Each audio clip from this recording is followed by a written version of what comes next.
Cleaning your brake calipers ensures that they remain in peak working order. A common reason to clean your calipers is due to the piston seizing and not returning when the brake is released, as shown here. Cleaning your pistons and brake pads also extends their working life.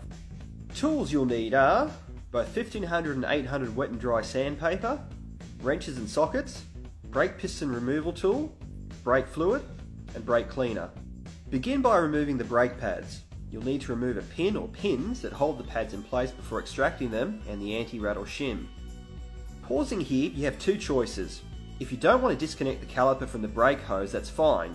You just won't be able to remove the piston completely from the cylinder. We're going to do a thorough job and disconnect the caliper from the hose. Doing it this way, however, means you'll need to bleed your brake lines, which will add time to your job. First, we'll loosen the banjo bolt and just retighten it by hand. This relieves some pressure in the system so that we can remove the piston.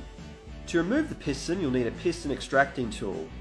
We're using a ratcheting one from Bike Service, which works by inserting it into the piston and pulling it out from the inside. Whatever you do, don't use anything that grips the outside of the piston. An alternative if available is to completely disconnect the brake line and spray compressed air into the hole where the banjo bolt goes. Now it's time to clean.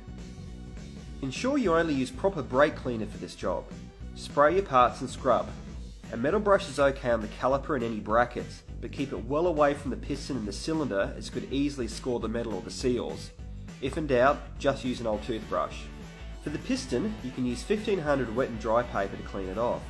For the brake pads, clean it with 800 grade wet and dry.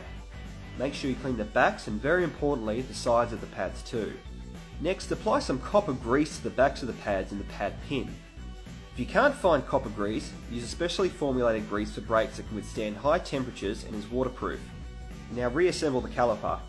To replace the piston, spread some brake fluid around the outside of it and also in the cylinder and insert by hand. Using a 2-piston caliper as an example, we next put on the anti-rattle shim and then firstly place the pad in that butts up against the pistons, followed by the opposite pad. Thread through the pad pin or pins and ensure that the anti-rattle shim hasn't moved from its correct location. Tighten the pin. Now return the caliper to your bike and then bleed your system. See our video on bleeding your brake system for how to do this job. If properly working, your piston and pad should now be in prime working order. We recommend that for the first period of riding, treat your brakes as if you just installed new pads and allow them to bed in for a few kilometres. Do some low speed emergency stops to ensure everything is working as it should.